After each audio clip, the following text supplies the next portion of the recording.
طالعه مدام اخلاص تقول يا اهلي يا هو يا ناسي يا هو تعالوا اشهدوا معايا. انا اشهد يا قلبي معاك، انا اشهد يا مدام اخلاص. انا قاعده على قنواتكم يا قنوات النقد وعارفه بتقولوا ايه وما بتقولوش ايه. وكمان احنا النهارده عندنا اكل الست نقط، وده لوحده عايز له نقد، مش نقد بس، ده عايز الامم كلها تقعد كده معانا وننقدها في الاكل. بتودي الاكل ده كله فين يا وليه يخرب بيت سنين؟ قولي لي هنا انت عامله ايه بالظبط؟ انت مغيره مسار من المعده على طول على بره. الاكل ما بيلحقش، مفيش معده، هو من البلعوم على بره على طول. مش فاهمه بردك، مع اني ما بشوفهاش قاعده على قعده التواليت. كمان ربروبه طلعت ونجدت كل قنوات النقد المحترمه. انتوا فين من خيانه المجالس وخيانه الامان؟ انا يا اختي بما اني بردك من قنوات النقد المحترمين، انا يا بنتي يا ربروبه ارد عليكي زي ما ردت عليكي ست اخلاص. هي سفلتيتي بس انا بردك من الناس القدام، اللي اقدر برضه ارد عليكي في الموضوع ده. كمان عندنا كلمتين باستفاضه كده هو في قلب هذا الموضوع بذات نفسويات. القنوات هيمسكوا في بعض، القنوات النقد هيمسكوا في بعض يا ولاد. ونبتدي ونقول السلام عليكم ورحمة الله وبركاته. أهلا ومرحبا بكم أعزائنا المتابعين في بيتكم التاني سهام وبيتها وكنوزها. منورين يا كنوز سهام. أرجو منكم اللايكات كومنتاتكم على الفيديو، واللي ما اشتركش يا أختي اشترك أنت وهي حبيبة قلبي، مش هيجرى حاجة. يعني أنت حتى لو مشتركة ومش عايزة تشوفيني ما تشوفينيش، بس اشترك، خليكي ليكي رأي ودور فعال. أرجو من كل الناس حبايبنا اللي بيشوفونا ان هم يقولوا لي رايهم في اللي احنا هنتكلم فيه النهارده. نبتدي منين؟ نبتدي منين؟ حاجي بادي كروم بزبادي سيدي محمد البغدادي شالوا حطوا كله علاج. انا احط انا وابتدي بمدام اخلاص. مدام اخلاص طلعت النهارده فيديو مستاء جدا، وبما اني قاعده كده هو بتفرج عليها ببقى مستاء نفس الاستياء. ليه يا سوسو؟ لاني انا الست مدام اخلاص ده هي بشوف فيديوهات وكنت حاضره الموضوع والكلام عن ام لافا وحسن بيسو. قالت ايه مدام اخلاص؟ قالت ان في ناس من القنوات، طبعا يا مدام النبي دول بيتزعل منهم؟ والله العظيم انا زعلانه مني. دول ما يتزعلش منهم يا حبيبي، دول مسبتهم لينا شرف، مسبتهم لينا شهاده حق، مسبتهم فينا ان احنا ناس اخلاقنا عاليه قوي قوي قوي قوي. ولكن انا هقول لكم ايه اللي حصل وهشهد بقى بصراحه الشهاده بتاعتي انا. كل واحد بقى عنده شهاده يطلعها. انا شهادتي شهاده ابتدائيه يا مدام اخلاص، تنفعك تنفعك والله، لان هي هتبقى بردك في صف.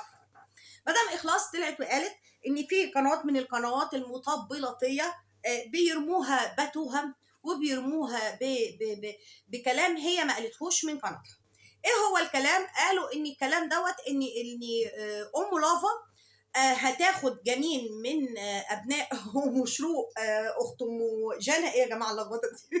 ايه ده؟ مين؟ كاني بتفرج على الفيلم بتاع ليلى علوي ماما حامل. والله ان هي تأجر عيلين كده وتتاجر بيهم، وان هما بيتهموها ان هي قالت الكلام ده طلع من بيتها ومن قناتها، وان هي قالت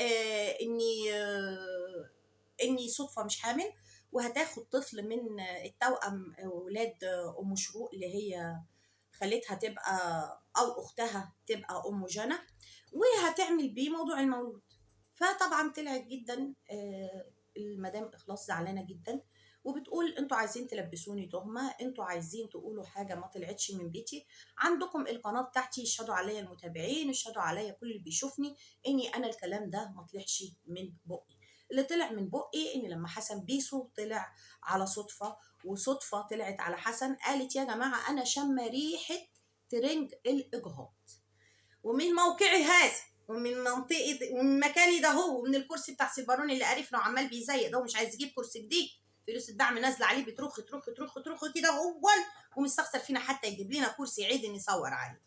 اقول لك يا مدام اخلاص حصل يا اختي وعلى يدي سمعت الكلام ده من حضرتك، لاني طبعا انا في موضوع صدفه ده ما كنتش ملمه بيه قوي لاني بقالي فتره مش بتابع صدفه، لكن شفت لايف حسن وشفت لايف صدفه وتابعت الاخبار. ولكن انا بعتي بطبيعتي من زمن الزمن احب وانا بشوف المواضيع احب اشوف قنوات زمايلي واخواتي من الناس المحترمين. فطبعا انا كنت متابعه فيديوهاتك وفعلا حضرتك قلتي الكلام ده. قلتي يا جماعه مشكله حسن على طول يطلع يهدد وما بنشوفش منه حاجه، صدفه على طول تطلع تقول هطلع وما بنشوفش منها حاجه. انا يا جماعه بعد ما خلصت طبعا اسردها او نقدها او رايها في الموضوع ده، قالت يا جماعه من الاخر انا هقول لكم حاجه، انا شامه ريحه ترنج اجهاض البيبي في الموضوع ده. لا فوق كده قالت ولا تحت كده قالت، نقدت الموضوع زي ما كل القنوات ما نقدته ردت، ولكن لا قالت اني صدفه، لان انا طبعا مدام اخلاص بقى لي فتره كل فيديوهاتها بشوفها على القناتين. هتكدبوني يعني بقيتوا تشككونا في نفسنا ولا ايه ولا إيه؟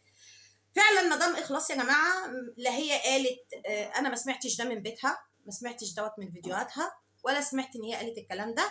زي ما قالت بالظبط، انا لما اتكلمت عن موضوع حسن بيسو واللايفات اللي طلع هو صدفه على ام لافا على بعض، واني طبعا لما حسن طلع ام لافا طرف في الموضوع، فبالتالي لازم تقول رايها. ايا كان بقى رايها، كل واحد حر في رايه، كل واحد دي قناته وماشيه زي ما هو عايز.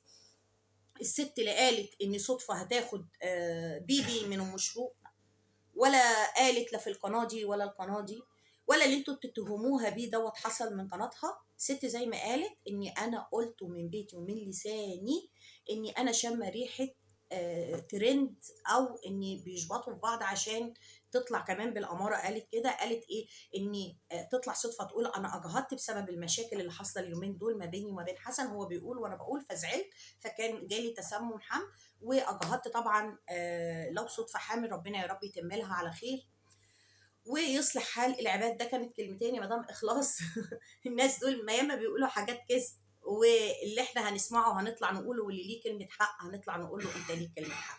بجمله كلمه الحق وبجمله الكلام اللي رايح كده معانا في الحق. بس النبي يا اختي انت وهي، عشان الكلام اللي جاي ده هو خطير خطير. طبعا حضراتكم كلكم سمعتوا لايف البارون والرد على مدام فاطمه. اولا مدام فاطمه دي اختي وحبيبتي، انا بحبها جدا، بوجه لها من هنا الف تحيه والف احترام. وطبعا انا بحب اشوف مدام فاطمه زي ما بشوف كل زمايلنا واخواتنا الحلوين من قنوات النقد المحترمه. من بعد الموضوع دوت، من بعد موضوع ما طلعت مدام فاطمه وردت على الفويسات اللي طلعت من عند الحكايه مع دودو، كل القنوات لهم مننا كل الاحترام وكل التقدير. اختلفت مدام فاطمه وقالت ان دوت خيانه مجالس. طبعا بعدها كتير ناس طلعوا ردوا، واحنا طلعنا ردينا، وكمان كانت مدام كوكو 7000 بتتكلم في الموضوع ده، وطلعنا برضو ردينا على مدام كوكو. وانا من الناس اللي قلت يا جماعه فين خيانه الصديق؟ فين خيانه المجالس؟ الست داخله وش كده كي تسجل، ده اول حاجه. يعني انا داخله، الناس دول عايزين يشدوني، انا مش صديقتهم، انا مفيش ما بيني وما بينهم اي معرفه قديمه او اي كلام في الخاص قديم. لا، هو الكلام كنت انا داخله، هم عايزين يجروني الحته مش بتاعتي، يجروني الحته انا بسمع فيها الكلام اللي طلع واتقال واللي احنا قلناه. يا جماعه ما في السر طلع، بيشتروا مشاهدات، طب ما احنا عارفين وشايفين ده بعينينا. بيقولوا علينا سببين اعراض ونقه هي اللي بتقول لهم، طب ما احنا ده عارفينه يا جماعه. فما في السر اتقال. الاسرار دي لما تبقى اسرار بيوت بتاعتهم، اسرارهم هم الخاصه مع بعض. انما اللي طلع ايه؟ اللي طلع اللي احنا كلنا بنتكلم فيه. طبعا يا مدام فاطمه، الاختلاف في الراي لا يفسد للود قضيه، زي ما بيقولوا كده. بسم الله عليا، لما ببقى متفلسفه ببقى حماره قوي. مش معنى اني حضرتك قلتي ان ده خيانه مجالس، واحنا طلعنا قلنا ان ده لا مش خيانه مجالس، اني اولا واخيرا ده لا هيقلل ما بيننا وما بين بعض، ولا هيفقد احترامنا لبعض ولا حبنا لبعض، لان كل واحد رايه وهيتحاسب عليه. مش معنى ان انا طلعت قلت ان ده مش خيانه مجالس ان ده ضرب في حضرتك، ومش معنى ان انت قلتي ان ده خيانه مجالس ان ده ضرب فينا. لا يا جماعه، كل واحد بيبقى شايف الامور من منظوره هو ومن طريقته. مين اللي فاهمه من الحياه؟ اللي انا فاهماه ان مفيش اصلا خيانه، لان هي الست داخله المهمه، هي مش صحوبيه، ما كانش فيه صحوبيه قبل كده، وبعد كده الست قلبت عليهم فطلعت اللي ما بينهم وما بين بعض. لا، هي الموضوع ان انا اصلا داخله اسجل لناس عايزين يشدوني للكذب، ولا هما كانوا عايزين يشدوها لحاجه صدق تتكلم فيها للكذب. كانوا عايزين يزودوها قنواتها ويجيبوا لها داعمين علشان تطلع تطبل للباطل. فطبعا يعني فين الهدف السامي ان احنا لما نيجي نطلع الفوسات نقول لا كان في ما بينهم خير؟ ما كانش في خير اصلا علشان يطلع. الا بقى اذا كان بقى اللي بيسجلوا له علشان يثبتوا عليه تهمه كلهم برضو خير. يا جماعه في ايه؟ ده اصلا في القانون يباح التسجيل لاثبات التهمه على الاخرين. هل معنى القانون ده كده عمل خيانه مجالس؟ طب انتوا فكروا فيها يا جماعه كويس، فكروا فيها. هو احنا مش بنشوف عارفين ان في القانون ده، بنشوفه في الحقيقه وفي الافلام والمسلسلات ان بيسجلوا لاثبات حاجه بتحصل غلط. علشان لما يجي الطرف التاني ينكر يبقى لا، حضرتك الاثبات اهو. فهل حلال التسجيل في القانون وحرام في العادي ان البني ادم لما يبقى رايح يثبت شيء او عايز يخش موضوع شايف ان في حاجه غلط وهيبتدي يسجل وياخد سكرينات يحفظها عشان وقت ما يطلع يظهر الحقائق كلها يبقى معاه الاثباتات، محدش يطلع يكذبه؟ احنا اول ناس هنطلع نقول لها لا حضرتك اول يوم فيديو طلع قلت ايه الكلام ده؟ يعني ما فيش فيوسات. فين الفيوسات اللي بينوهوا عنها من يومين؟ الست طالعه تقول قالوا لي قالوا لي قالوا لي قالوا لي قالوا لي. لا، الكلام ده ما ينفعش، عندها اثبات تطلعه. ليه؟ علشان احنا كمان ما نقعش ان احنا نظلم الاعداء اللي هم يعني خلاص احنا مسمين بعضنا، هم مسمينا الاعداء واحنا مسمينهم اعداء، او المختلفين معانا اللي بيدافعوا عن مدام نقه طبعا، ان احنا كمان نظلمهم ونطلع ونطبل بقى ونمسك في اي كلمتين اي قناه تطلع تقولهم ونطلع نقول بس اهو شايفين. لا، الاثبات عشان ما نظلمش. فمنين احنا مش عايزين نظلم الاغراب فهنظلم الناس القريبين مننا او اللي بنبقى متفاهمين معاهم او اللي بيبقى مبادئنا واحده وراينا واحد وكلمتنا واحده. كمان حاجه حابه اقولها لفاطمه، خلاص يا اولي اشوفك ازاي بعد كده، خلاص تنشكوا جايبين لي المشاكل ووقعيني كده اهو في وجع قلب. سوبر شات، سوبر شات. انا عن نفسي بقى انا بس احب اقول كلمتين لمدام فاطمه. بصي يا مدام فاطمه، طبعا حضرتك من غير سوبر شات بالسوبر شات بايا يكون انت ست محترمه وكبيره في نظرك، ولكن لعدم وجود السوبر شات والتشكرات تفاعلها عندك هيكبر منك، ولا وجودها عندي هيقلل مني. اقولها تاني لحضرتك، انت ست طلعتي وقلتي اني انا الحمد لله بطلع اقول كلمه الحق من غير ما احط السوبر شات ولا افعل ميزه التشكرات. يعني حضرتك قلتي كلمه الحق من غير ما تفعلي السوبر شات ولا التشكرات وخدتي ثوابها، وانا طلعت قلت كلمه الحق مفعله السوبر شات ومفعله التشكرات وبرضه خدت اجرها، هو نفس الاجر حضرتك. يعني السوبر شات حتى في الاجر عند الله سبحانه وتعالى، السوبر شات اللي انا مفعلاه واللي انت مش مفعلاه لعند ربنا هيزود في اجري ولا هينقص فيه. نفس الكلام كلمه الحق عند حضرتك بعدم السوبر شات او بالسوبر شات لا هتديكي زياده عن اجرك ولا اقل من اجرك. ففي العمومي بقى الطبيعي عدم السوبر شات عند حضرتك لا هيكبر منك ولا هيصغر منك. نفس الكلام، لا هيكبر مني ولا هيصغر مني. حضرتك من غير السوبر شات او بالسوبر شات مدام فاطمه المحترمه، وانا بالسوبر شات ومن غير السوبر شات مدام سهام المحترمه. فهنا الموضوع ده انا ما فهمتوش. يعني ايه انا اهو بطلع اقول كلمه الحق من غير ما افعل السوبر شات؟ يعني احنا دلوقتي عشان مفعلين السوبر شات يبقى مشكوك في كلمه الحق بتاعتنا؟ خلاص تنضربي يا فاطمه، تنشكي يا وليه. طب قولي، طب طمنيه، علشان لو في حرام في كلمتي بسبب السوبر شات ده اهو الغيه، لانه اصلا يعني يعني خليني يا مدام فاطمه ساكته، خليني ساكته مش عايزه اتكلم يا اختي، خليني ساكته وحاطه في قلبي يا اختي، حاطه في قلبي كده اهو. مدام فاطمه الموضوع يعني مش مستاهل كل الضجه دي، لان احنا بنطلع نقول كلمتنا، لا بنتفق مع داعمين السوبر شات يخشوا يدعمونا في كلمتنا، ولا بنبقى عاملين معاهم اتفاقيه ونقول لهم يلا تعالوا عشان هنقول كذا كذا فخشوا حطوا لنا سوبر شات. احنا بنتفاجئ زينا زي اي حد بالسوبر شات. وبجد لما حد بيدعمنا وبيحط لنا سوبر شات احنا بجد يعني بنبقى محروجين وبنبقى مكسوفين، نقعد نقول كفايه خلاص تشكروا كتر الف خيركم.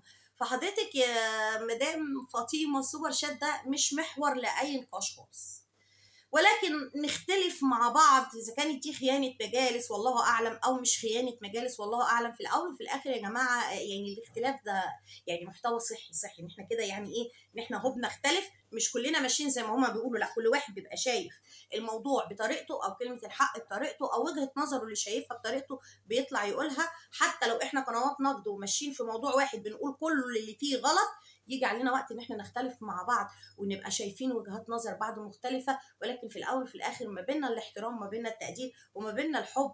واحنا الحمد لله ولله الحمد لا بنطبل لحد ولا بنخاف من حد ولا اي حاجه. احنا لو عايزين نوجه لحضرتك كلمه مباشره هنطلع ونوجهها لحضرتك كلمه مباشره، ولكن مننا الف تحيه. بتشرفينا طبعا لما بتيجي القناه، ودي حاجه احنا بنقولها كل اخواتنا لما بيشرفونا القناه احنا بنفرح، لان طبعا اثباتا لان احنا كلنا على مبدا واحد وعلى كلمه حق واحده. نروح بقى للست ربروب اللي تتربربي كده اهو في عينك وعافيك. اوعي يا بنتي يا ربروبه تفكري لما تطلعي تهاتي وتناتي وتقولي قنوات النقد المحترم. اطلعوا بقى قولوا لنا رايكم ايه في خيانه المجالس. بما اني مدام فاطمه المفروض رايها كان ماشي معاكم وعاجبكم، ولكن والله مدام فاطمه لو باتت من هنا للسنه الجايه تقول ان دوت خيانه مجالس، والله ما هتطلع تقول عليكم ان انتوا ناس محترمه وان انتوا مش غلطانين وان انتوا على حق وان انتوا مش اصلا ناس ضلاليه وسببت اعراض.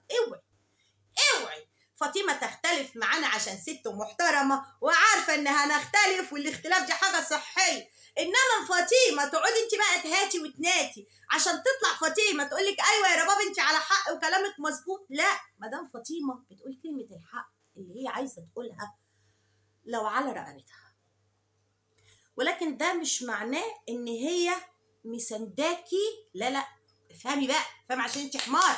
يمكن مدام فاطمه ما عرفتش تفهمك الحته دي. مدام فاطمه لما طلعت اتكلمت على خيانه المجالس، هي ست في محتوى طلع قدامها، طلعت ونقدته وقالت رايها فيه. انما هل ده معناه ان هي معاكي كده وان هي شايفاك ان انت صح وان انت مسببه اعراض وان انت متبليه وان انت كذابه وان انت خداعه واللي انت بتدافعي لها برضه ست كذابه وخداعه؟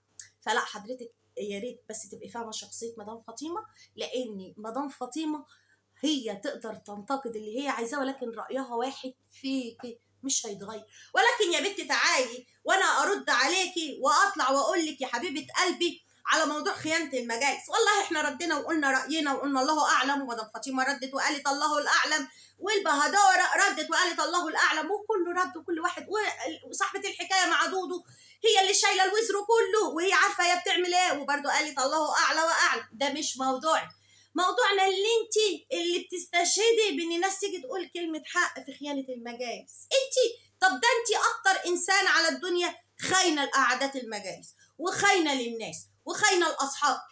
كاتبه يا بت ده انت طلعتي كلتي سهام كلتيها لمجرد انها طلعت قالت لك يا بت بتعملي على امك ترضي الموت. امك اللي ماتت ده ولن تعود. بالنسبه لي انا امك ماتت ومش هتعود تاني ابدا، وان عادت تعود لو ولع لك في اللي على المنتدى ده بعود ولا بعود تبريد كده اهو. بس ان شاء الله بس لما تموت ابقى اشيل لك اللي على المنتدى ان شاء الله.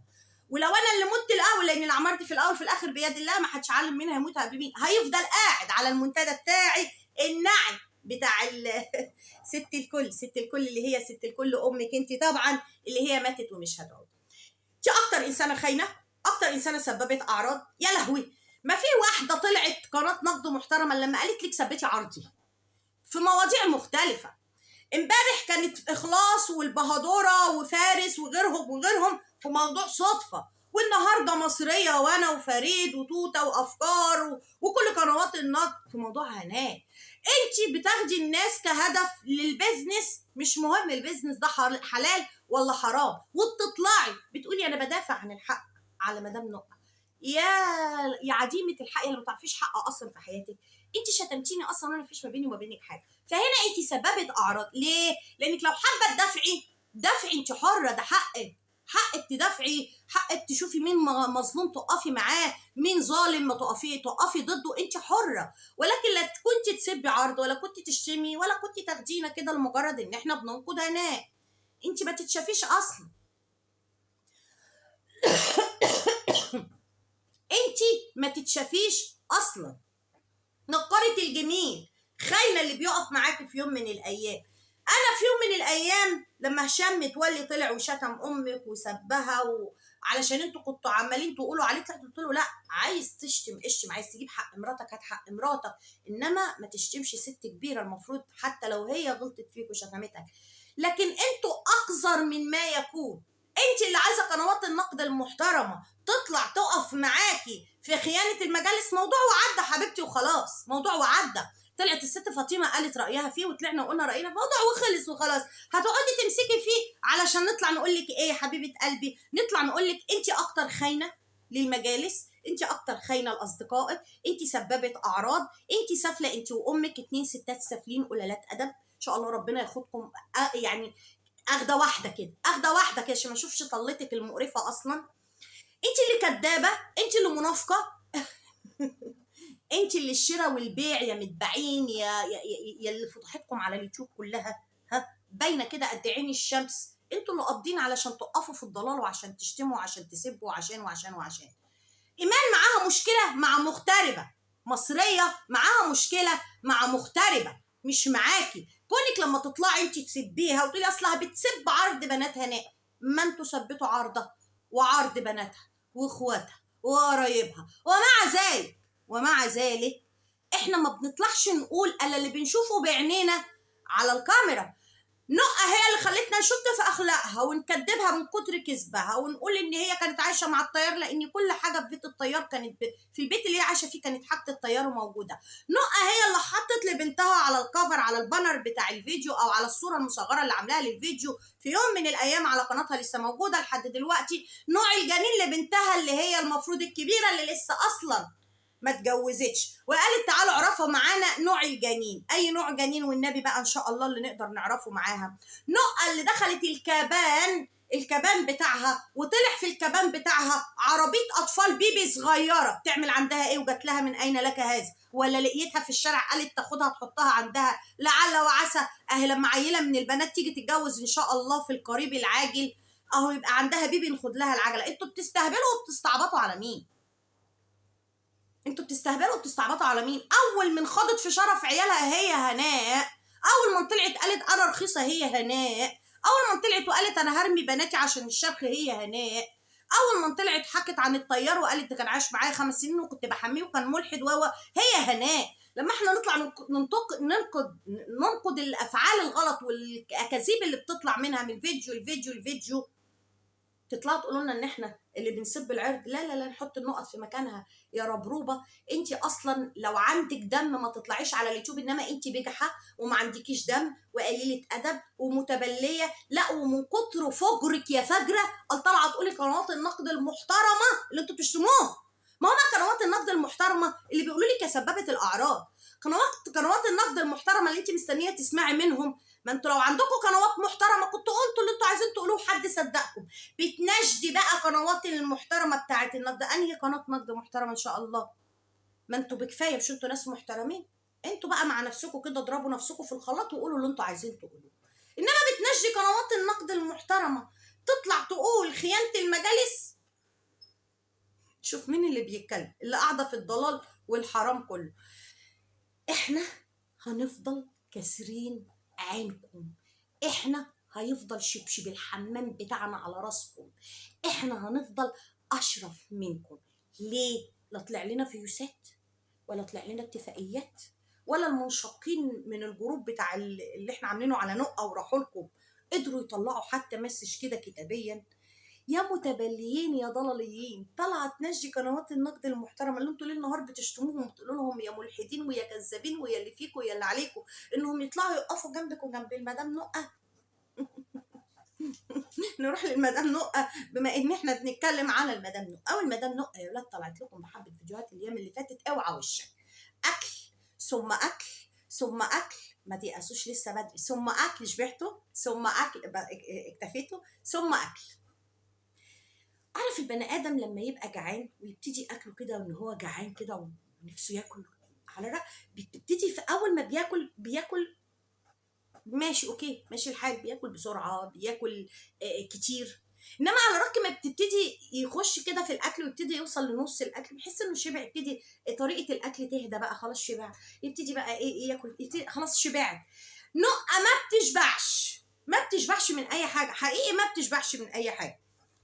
الايام اللي فاتت شفت فيديوهات كتيره قوي وبصراحه من كتر اللي شفته انا قرفت منها وزهقت منها وانا اصلا قرفانه من نفسي وما كنتش عايزه اطلع اتكلم. ولكن بصراحه يعني في حبه كده كلمات قعدت تقولهم في الفيديوهات بتاعتها، ايش شمال وايش يمين وايش متنطوره هنا وهنا، وهي الحكايه اللي طلعت حكيتها في فيديو اللي هو اليوتيوب خرب بيوت كتير. وقالت لكم بصوا يا جماعه انا جاني رساله لها يحرق ابو ام الرسائل اللي بتجيلي دي انا مش فاهمه مين يكلمك ويقول لك الحاجات يعني خلينا البنت الاولانيه اللي دخلت قالت لك حبيبي سابني حاجه عاديه، وان هي تاخد من تجربتك يعني دي حاجه مراريه، يعني تجيب المراره كده لان انت محدش ياخد من تجربتك اي حاجه اصلا. ولكن تعالوا نشوف القصه الثانيه. القصه الثانيه سريعا كده ايه محتواها يا جماعه. القصه الثانيه اتصلت بيها واحده قالت لها بصي يا طنط احنا معرفش، امي فتحت قناه وفي القناه دي قعدت سنه وكانت بتكلم واحد، الواحد دوت ايه بعد سنه هي اكتشفت ان عايزه تبعد عنه او في ما بينهم بعض مشاكل. المهم اخذت قرار انها تفلسع من الواد دوت وهي متجوزه. ده الام بتحكي لبنتها، البنت بتحكي لنقه على امها. خلاص. المهم ان الولد دوت كان مسجل لامها وهي بتكلمه بقى في اوضاع مش كويسه والكلام دوت، وقال لها وهددها انه هيطلع بقى الفيوسات ويطلع السكرينات ويلا هلا هلا يا فضايح. ام الوليه حرام اول ما فكرت تلجا لجأت لمين؟ لبنتها اللي تتشكل مضروبه. ده هي اللي جريت على الانستجرام وراحت رايحه لمدام نقه قالت لها الحقيني يا مدام نقه، امي الخاينه في مقصك اعمل معاها ايه؟ طب انا عايزه اسالكم سؤال. هي في هتروح تقعد لبنتها تقول لها انا خاينه وخنت ابوكي وكنت ماشيه مع واحد وبيسجل لي وبيكلمني؟ ايه القرف اللي انت طالعه تقوليه ده؟ انهي هتعمل كده وانهي بنت هتيجي تجيب سر امها وتقوله لك؟ ده على افتراضا ان الام جالها هطل في دماغها وجت وقالت لبنتها الكلام ده. فام البنت جالها انها الام عبيطه بقى، يعني الام عبيطه وراحت قالت لبنتها كده. هنستبعد احنا بقى على البنت انها ما تروحش تقول لهناء كده، الا على راي المساليك في القدر على فمها تطلع البنت لامها هبله زيها. البنت خدت الكلام من بق امها وقالت لها بصي ياما بصي ياما والله ما هيخرجك من الموضوع ده غير ان احنا نخلص على الواد ده. نخلص على الواد ده ازاي؟ قالت لها انا هجيب لك الميكانيكي بتاعي ويروح يجيب حبه كده شروديه زيه ويروحوا ماسكينه مخلصين عليه وجايبين لك منه التسجيلات والفويسات والسكرينات والبلوزات ونخلص على كل شيء. يا جماعه الموضوع بقى ايه؟ يعني حاولوا يستدرجوا الولد. المهم الولد زي ما تقولوا جه ومشي او ما جالهمش او اختلف الميعاد في ايه. لا هيخيب احفظ لك ايه ولا ايه مضروبه تنشك يا رب. المهم ان الولد وهو بيعدي الشارع بيجري راحت خبطه عربيه. مات موتة ربنا يلا وخلصنا واستريحنا من هم وقرف. بردك الناس لما الحكومه بقى لما جت تحقق في الموضوع وبيشوفوا الكاميرات لقوا انه في ايه، كانت عربيه بتجري وراه او كانت واقفه جنبه قبل ما يتضرب. المهم جابوهم وعرفوا التيتا والشريطه وكل واحد فيهم اخد له قد ايش كده ايه 25 سنه او 26 سنه مؤبد. 26 سنه مؤبد يلي تنشكي انك ما عندك ابوك كان مستشار. ابوك يا بنتي كان مستشار وليل نهار عايشه في الاغاني القديمه والافلام القديمه والمسلسلات، يعني هريانه افلام ومسلسلات. امي يلي تنضرب مش عارفه المؤبد كام سنه؟ 25 سنه يلي تتشكك مع ميعه يا نقه. 25 سنه يا مضروبه. قال 26 سنه ايه؟ لا ده السنه الزياده ده كان فخر كده يعني القاضي حب ان هو ايه يكافئهم فادالهم سنه من عنده كده، انما المؤبد 25 والقاضي حط سنه من عنده كده بهجاجه كده من حاله بقوا 26 سنه. وجاي تحكيها لهالنقه. الهالنقه يا جماعه ما عندهاش حاجه. بصوا على المشاهدات بتاعه ال 620 ألف مشترك عشان تعرفوا الغش واصل قد ايه. الغش لحد فين انتوا بيضحك عليكم وبيتلعب بيكم. ترفع ما ترفع بس مؤثره لا معلش معلش والله العظيم لاني انا بس يعني موضوع مؤثره ده ايه يعني متأفر شويه كده متأفر كتير. تعالوا نشوف فيديوهات نقى الاسبوع اللي فات كله. يعني هي مش مخليه، هي مقطعه نفسها ايد ورجل بصراحه الولاد. تعالوا نشوف كده من حوالي 6 ايام لا 7 ايام. تعالوا نشوف كده من 12 يوم الفيديوهات اللي كانت قاعده كاتبالنا بالخطوط الحمراء العريضه تفاصيل الحكايات. بصوا يا جماعه من حوالي 12 يوم 48 ألف مشاهده. بعدها من 9 ايام يعني بعد الفيديو ده بيومين بتسيب الفيديو دلوقتي يومين على مغترب عشان يفضل يعد. مفيش بس قرفانه على شهر جاز بتاكل هناك كتير قوي هنروح لها دلوقتي. الفيديو اللي بعده بعد يومين من الفيديو الاولاني عامل 61 ألف. الفيديو عاوزه اتكلم معاكم وتسمعوا فكره بنتي البنت ياسمينة الحلوه دي 48 ألف. يا نهار اسكت خلاص هنتكلم دلوقتي في الارقام دي. الفيديو اللي بعده من 6 ايام 51 ألف. الرد على اسئله المتابعين اللي قرفنا في حياتنا 35 ألف. جولة في السوق 35 ألف. المؤثرة اليوتيوب خرب بيوت الحكاية اللي أنا كنت لسه بحكيها لكم دي 29 ألف. الفيديو بناتي أغلى شيء في حياتي اللي هو نزل امبارح ده 37,000. تعالوا ناخد التوتال بتاع القناة بتاعتها الكبيرة مفترية. قناة مفترية الكبيرة 612,000 مشترك. الست دي لو ناجحة 50% هتجيب مشاهدات حوالي 300,000 مشترك. الست دي لو ناصحة كده 25% هتجيب حوالي 150,000 مشاهدة. الست دي طب لو نروح ل10 يا ولاد في المية، 10% هيبقى كام؟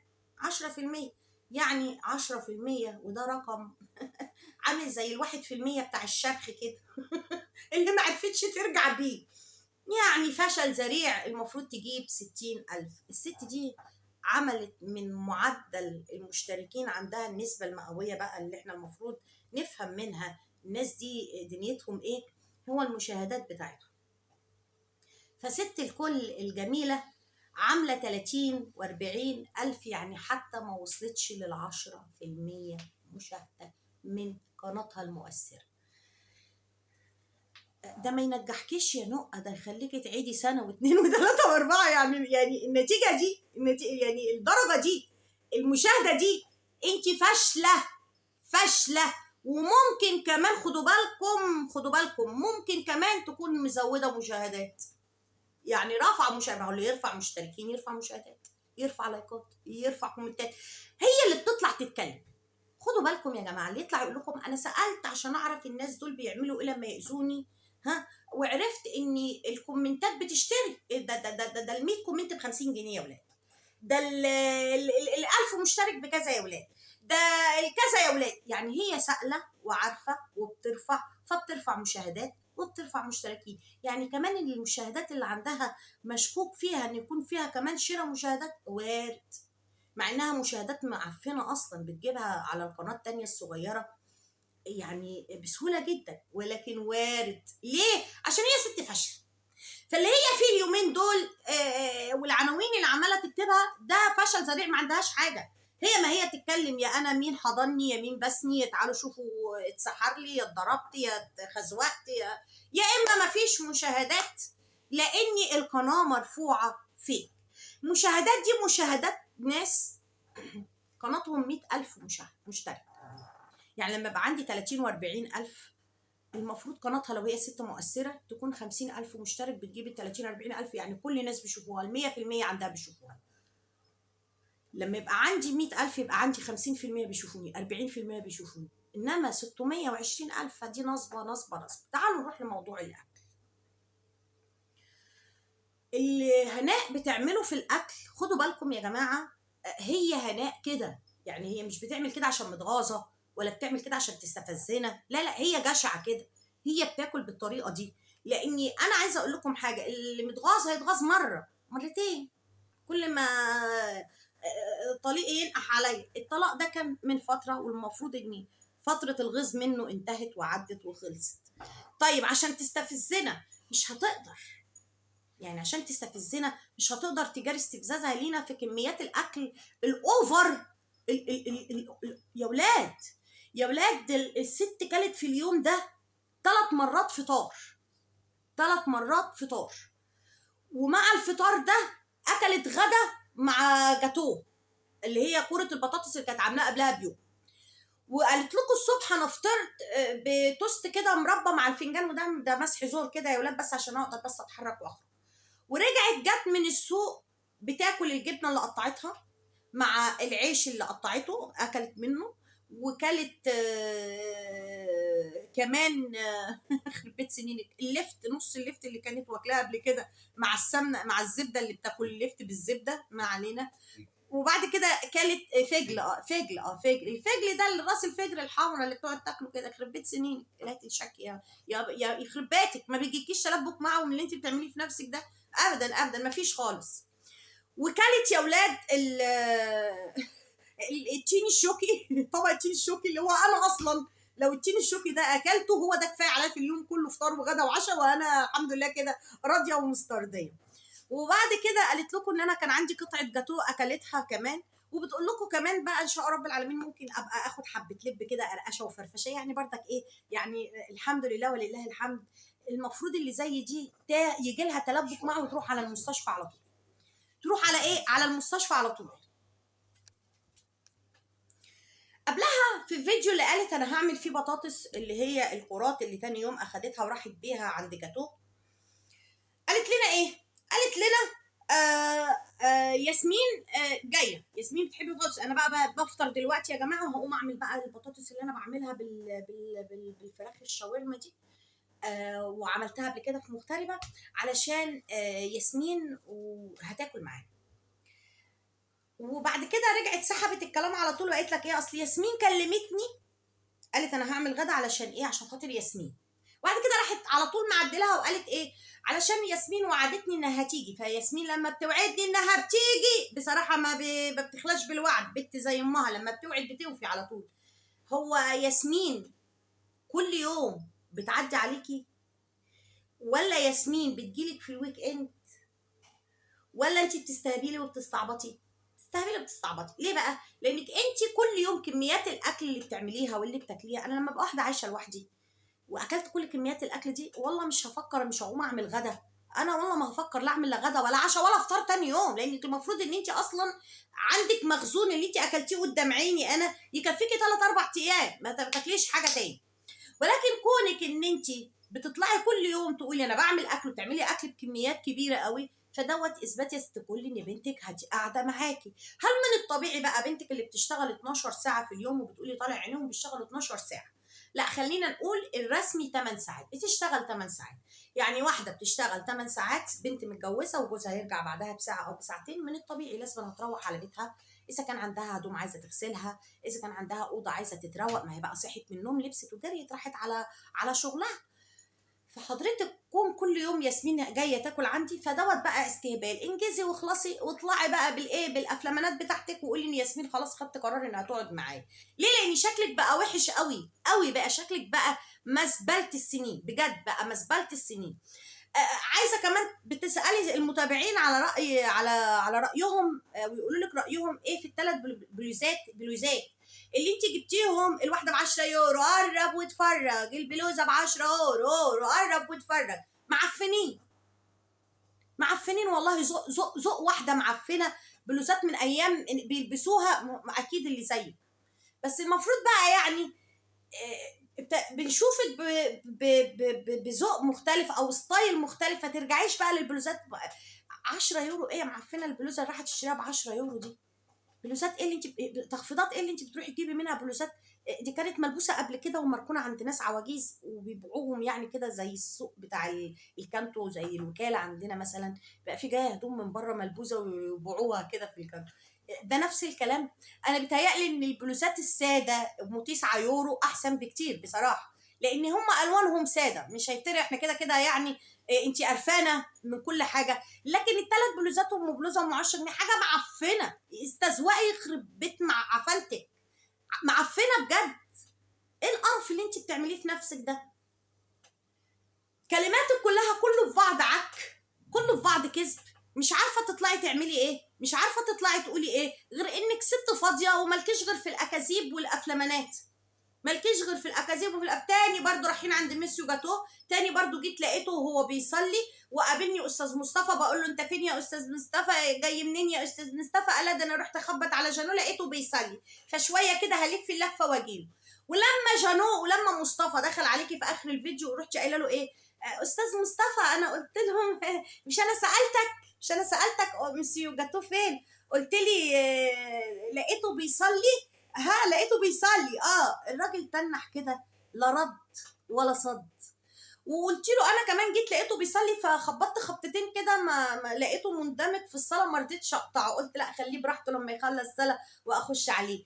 وما المشكله؟ ما ممكن فعلا سي مصطفى يجي يلاقيه بيصلي، وحضرتك فعلا تيجي تلاقيه بيصلي، بس بيصلي صلاه ايه بالظبط؟ يعني هم المسيحيين مش بيصلوا؟ بيصلوا اكيد، ليهم صلاة، اكيد ليهم صلاة. فوارد ان الراجل تيجي تلاقيه بيصلي، ومصطفى يجي يلاقيه بيصلي. حضرتك مفيش مشكلة، بس بيصلي انهي صلاة بالظبط؟ عايزين نشوف. نشوف ونسمع. يعني ايه وهو بيصلي كده نسمع سورة الفاتحة وهو بيصلي. الفاتحة دي طبعا قايمة على الصلاة. ولما عرفنا يعني مش محتاجين لما ان القرآن ما بيتقريش غير بلغة واحدة بس، اللغة العربية.